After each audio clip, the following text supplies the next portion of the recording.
40 വർഷങ്ങൾക്ക് മുമ്പ് അന്നത്തെ സോവിയറ്റ് യൂണിയന്റെ ഭാഗമായുള്ള ഉക്രൈനിൽ ചെർണോബിൽ എന്ന ഇടത്തരം പട്ടണത്തിന്റെ പ്രാന്തപ്രദേശത്തായി പ്രിപ്യാറ്റ് എന്ന ചെറുനഗരത്തിൽ ആണവ റിയാക്ടറിന്റെ നമ്പർ 4 ഫാക്ടറിയും കെട്ടിടങ്ങളും പൊട്ടിത്തകർത്തുകൊണ്ട് മനുഷ്യകരങ്ങൾ കൊണ്ടുള്ള അശ്രദ്ധയാലും ഉദ്യോഗസ്ഥരുടെ അവഗണന കൊണ്ടും അതുവരെയുള്ള ഏറ്റവും മികച്ചതെന്ന് കരുതിയ യന്ത്രങ്ങളുടെ നിർമ്മാണ പിഴവിനാലും മനുഷ്യരാശി എന്നും നേരിടുന്ന വൻ ദുരന്തമുണ്ടായതിന്റെ വാർഷിക ദിനമാണ് ഏപ്രിൽ 26. ന്യൂക്ലിയർ റിയാക്ടർ പൊട്ടിത്തെറിച്ച ആ സംഭവത്തിൽ അന്നും പിറ്റൊന്നുമായി 31 പേർ മരിച്ചെന്നും പിന്നീട് കടുത്ത റേഡിയേഷൻ ബാധിച്ച് ഇഞ്ചിഞ്ചായി ലക്ഷങ്ങൾ വിസ്മൃതിയിലായെന്നും കണക്കുകൾ പറയുന്നു. വീണ്ടും വിചാരമില്ലാത്ത വാർത്താ സെൻസർഷിപ്പ് കാരണം 2-3 ദിവസങ്ങൾ കഴിഞ്ഞാണ് ദുരന്തത്തിന്റെ വ്യാപ്തി സോവിയറ്റ് യൂണിയനിലെ ജനങ്ങളും ലോകവും അറിയുന്നത്. ഇന്ന് പ്രിപ്യാറ്റ് പ്രേത നഗരമാണ്. വല്ലപ്പോഴും ദുരന്തത്തിന്റെ നേർദൃശ്യങ്ങൾ കാണാൻ എല്ലാവിധ സുരക്ഷാ സംവിധാനങ്ങളുമായി കടന്നുവരുന്ന ടൂറിസ്റ്റുകൾ, അലഞ്ഞു തിരിഞ്ഞു നടക്കുന്ന മറ്റെവിടെയും പോകാനാവാത്ത ജനറ്റിക്കൽ ഘടന തന്നെ മാറിപ്പോയ നീലനിറമുള്ള പട്ടികൾ, ഇനി അവർക്ക് തലമുറ ഉണ്ടാവാതിരിക്കാൻ അവയെ വന്ധ്യംകരണത്തിന് വിധേയമാക്കാൻ വരുന്ന ശ്വാനസ്നേഹികൾ എന്നിവർ മാത്രമായി 4 പതിറ്റാണ്ടുകൾ ഇങ്ങനെ കടന്നു പോകുമ്പോൾ ഇപ്പോഴും ന്യൂക്ലിയർ ആയുധം ഉപയോഗിച്ച് സംസ്കാരങ്ങളെ കരിച്ചു കളയാൻ വിരലുകളുമായി അതിൻ്റെ ബട്ടൺ തേടി നടക്കുന്ന ആളുകൾ നമ്മുടെ ചുറ്റിലുണ്ടെന്ന് മനുഷ്യ സമൂഹം തിരിച്ചറിയണം. ഏപ്രിൽ 25, 1986 പാതിരാത്രി പിന്നിട്ട് ഉക്രൈൻ സമയം 1:23 AM സംഭവിച്ച ആ ദുരന്തം അന്നത്തെ ഡ്യൂട്ടി കഴിഞ്ഞ് മേദിനാവധി ആഘോഷിക്കാൻ കീവിലേക്കും റഷ്യയിലേക്കും പോകാനിരുന്ന ഉദ്യോഗസ്ഥരെയും ക്വാർട്ടേഴ്സുകളിൽ കാത്തിരുന്ന ഭാര്യമാരെയും മക്കളെയും മാതാപിതാക്കളെയും മാത്രമല്ല ബാധിച്ചത്.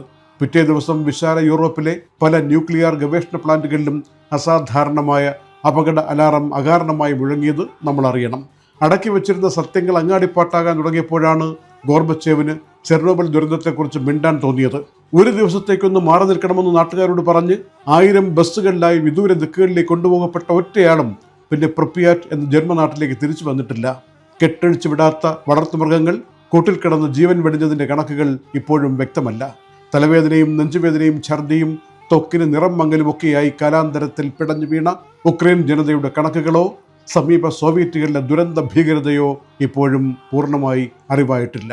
വൈദ്യുതി ബന്ധമില്ലാതായാൽ ടർബൈൻ സ്വയം എത്ര നേരം കറങ്ങാൻ പറ്റുമെന്നും മറ്റൊരു പവർ കണക്ഷൻ കിട്ടുന്നതിനിടയിൽ എങ്ങനെ പവർ തടസ്സം കൂടാതെ കൊണ്ടുപോകാമെന്നും ഒരു പരീക്ഷണം പ്ലാൻ ചെയ്തതാണ് ചെർണോബിൽ ദുരന്തത്തിന്റെ തുടക്കം. ഒരു സാധാരണ സ്റ്റീം എഞ്ചിൻ പ്രവർത്തിക്കുന്ന രീതി, ന്യൂക്ലിയർ റിയാക്ടറിലും വെള്ളം ചൂടാക്കി നീരാവിയാക്കി അതുകൊണ്ട് ടർബൈൻ കറക്കി ജനറേറ്റർ പ്രവർത്തിപ്പിച്ച് വൈദ്യുതി ഉൽപ്പാദിപ്പിക്കുന്ന രീതി തന്നെ. താപനിലയം പോലെ കൽക്കരിയല്ല വെള്ളം ചൂടാക്കാൻ ഇവിടെ ന്യൂക്ലിയർ റിയാക്ടറിൽ ഇന്ധനമായി ഉപയോഗിക്കുന്നത്. സമ്പുഷ്ടീകരിച്ച യുറേനിയം അല്ലെങ്കിൽ പ്ലൂട്ടോണിയം എന്ന റേഡിയോ ആക്റ്റീവായ മൂലകങ്ങളുടെ ആറ്റങ്ങളെ ന്യൂട്രോൺ കൊണ്ട് ഇടിപ്പിച്ച് പൊട്ടിച്ച് എനർജി റിലീസ് ചെയ്യിപ്പിച്ച് ഒപ്പം വീണ്ടും ന്യൂട്രോണുകൾ ഉണ്ടായി വീണ്ടും അവ അടുത്ത ആറ്റങ്ങളെ വിഘടിപ്പിച്ച് വീണ്ടും ഊർജം കിട്ടി ഒപ്പം ന്യൂട്രോണും കിട്ടി അങ്ങനെ ഒരു ചെയിൻ റിയാക്ഷനിലൂടെ എനർജി ഉൽപ്പാദിപ്പിച്ച് ആ പവർ കൊണ്ട് വെള്ളം അതിശക്തമായി പെട്ടെന്ന് ചൂടാക്കി നീരാവിയാക്കി അടുത്തുള്ള ടർബൈൻ കറക്കി പവർ ഉൽപ്പാദിപ്പിക്കുന്ന ഈ കർമ്മം ചെലവ് കുറഞ്ഞതാണ്, കൂടുതൽ ഊർജം കിട്ടുന്നതാണ്, എളുപ്പമാണ്. എന്നാൽ നോട്ടപ്പിശക് പറ്റിയാൽ എല്ലാ മെഷീനുകളെയും വലിച്ചെറിഞ്ഞ് ആ ഊർജ്ജപ്രവാഹം, ചൂട്, റേഡിയേഷൻ എന്നിവയൊക്കെ പുറത്തു കിടന്ന് ജീവനുള്ള എല്ലാറ്റിനെയും നശിപ്പിക്കാനും രൂപാന്തരം വരുത്താനും ജനിതക വ്യത്യാസം വരുത്താനും ഒക്കെ കഴിവുള്ളതാണ്. പരിചയമില്ലാത്തവരുടെ കണക്കുകൂട്ടലുകൾ പിഴച്ചതും പഴയ സോവിയറ്റ് ഉദ്യോഗസ്ഥരുടെ തിരുവായ്ക്ക് മറവാക്കില്ലെന്ന രീതിയിലുള്ള അഹന്ത നിറഞ്ഞ ബ്യൂറോക്രാറ്റിക് മനോഭാവവും റിയാക്ടർ നിർമ്മിച്ചതിലുണ്ടായിരുന്ന ചില സാങ്കേതിക പിഴവുകളും പകൽ വ്യക്തമായ നിർദ്ദേശങ്ങളോ ഗൈഡ് ലൈൻസോ കൊടുക്കാത്തതിൻ്റെ കുറവും അവധിക്കായി പോകാൻ കാത്തിരുന്ന ഉദ്യോഗസ്ഥരുടെ ധൃതി പിടിച്ച പ്രവർത്തനവും കാര്യങ്ങൾ രഹസ്യമാക്കി വെക്കാനുള്ള വിശാല സോവിയറ്റ് യൂണിയന്റെ രീതിയും എല്ലാം ഒന്നുചേർന്നപ്പോൾ ഇതൊന്നും അറിയാത്ത ന്യൂട്രോണുകൾ പ്രവർത്തനം ആരംഭിക്കുകയും നാടകീയമായ ചില വ്യത്യാസങ്ങൾ അനുഭവപ്പെടുകയുമായിരുന്നു.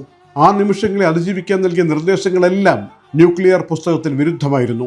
പവർ വിചാരിക്കാതെ കുറഞ്ഞു വരികയും അത് പരിഹരിക്കാൻ അവർ പഠിച്ചു വെച്ച തന്ത്രങ്ങൾ, അതായത് തടസ്സങ്ങൾ നിൽക്കുന്നതിനുള്ള ജണ്ടുകൾ ഊരിമാറ്റുകയും എന്നാൽ പവർ അപ്പോൾ വേണ്ടതിൻ്റെ 50 ഇരട്ടിയിലധികമായതും ചൂട് നിയന്ത്രണത്തിൻ്റെ എല്ലാ പരിധിയും ലംഘിച്ച് ശക്തമായതും അതിനിടയിൽ അങ്ങനെ ചെയ്യരുതേ എന്ന് പറഞ്ഞ ഉദ്യോഗസ്ഥരെ ശകാരിക്കുകയും അന്ന് രാത്രി തെറ്റായ ബട്ടണുകൾ അമർത്തിയതും നീരാവിയാക്കാൻ കൊണ്ടുവന്ന വെള്ളം മാത്രമല്ല അതിനെ തണുപ്പിക്കാൻ കൊണ്ടുവന്ന വെള്ളം പോലും നീരാവിയായി ഞൊടിയിടയിൽ മാറിയതും റിയാക്ടർ പൊട്ടാൻ തുടങ്ങിയതും മേൽക്കൂരകളെല്ലാം തകർന്ന് റേഡിയേഷൻ, യുറേനിയം അടക്കം അന്തരീക്ഷത്തിൽ വിലയം പ്രാപിച്ചതും ബ്ലാസ്റ്റ് നടന്നതും തീ പിടിച്ചതും എല്ലാം ചരിത്രം. അടിയിലെ വാട്ടർ ടാങ്കിൽ റേഡിയോ ആക്റ്റീവ് ജലം തളം കെട്ടി നിൽക്കുന്ന സാഹചര്യത്തിൽ കൊടും ചൂടിന്റെ മർദ്ദത്തിൽ ആ ടാങ്ക് പൊട്ടിയാൽ യൂറോപ്പ് മൊത്തം തീരുമെന്നറിയാവുന്ന ചില എഞ്ചിനീയർമാർ എങ്ങനെ അതിന്റെ വാൽവുകൾ തുറന്ന് വെള്ളമൊഴുക്കിക്കളയാമെന്ന് ആലോചിച്ചിട്ട് ഒരു പിടിയും കിട്ടാതിരിക്കുമ്പോൾ 3 ചെറുപ്പക്കാർ മുന്നോട്ട് വന്ന് ജീവൻ പണയം വെച്ച് അവരുടെ നാടിനു വേണ്ടി, ആ വിശാലമായ ഭൂഖണ്ഡത്തിനു വേണ്ടി വാട്ടർ ടാങ്കിലേക്ക് ഊളിയിട്ട് വാൽവ് തുറന്നു വിട്ടു. അവർക്കത് കാരണം ഒന്നും സംഭവിച്ചിട്ടില്ലെന്ന് മാത്രമല്ല, നാടിന്റെ ഹീറോസായി ദീർഘകാലം ജീവിക്കുകയും ചെയ്തു. ഈ ദുരന്തത്തിനിടയിൽ അവരുടെ ധീരതയാണ് സോവിയറ്റ് യൂണിയന്റെയും യൂറോപ്പിന്റെയും ജീവനാഡിയായി ഇന്നും വാഴ്ത്തപ്പെടുന്നത്. അപകടങ്ങൾ ആവർത്തിക്കാതിരിക്കണമെങ്കിൽ യന്ത്രങ്ങൾ മികച്ചതായിരിക്കണമെന്നത് മാത്രം പോരാ, മനുഷ്യരുടെ, അത് ഉദ്യോഗസ്ഥരാണെങ്കിലും ഭരണാധികാരികളാണെങ്കിലും അവരുടെ ഈഗോയും വാശിയും കടന്നാക്രമണ ചിന്തയും ശമിക്കണം. സമചിത്തത ഇത്തരം കാര്യങ്ങളിൽ അനിവാര്യം. ഹിരോഷിമയിലും നാഗസാക്കിയിലും ബോംബിട്ടത് അബദ്ധത്തിൽ സംഭവിച്ചതല്ല എന്ന് മാത്രം നമ്മൾ മനസ്സിലാക്കുക.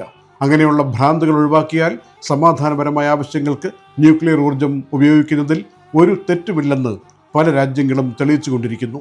ഇതൊക്കെ ആര് കൈകാര്യം ചെയ്യുന്നു എന്നതിനെ ആശ്രയിച്ചാണ് നമ്മുടെ അടുത്ത തലമുറ ഇവിടെ ജനിച്ച് ജീവിക്കുമോ എന്ന കാര്യം തീരുമാനിക്കുന്നത്. വിവേകമുള്ളവർ കൂടുതലുണ്ടാകുന്ന കാലം വരട്ടെ എന്ന് 2026 ഏപ്രിൽ മാസത്തിലും ഞങ്ങൾ പ്രാർത്ഥിക്കുന്നു.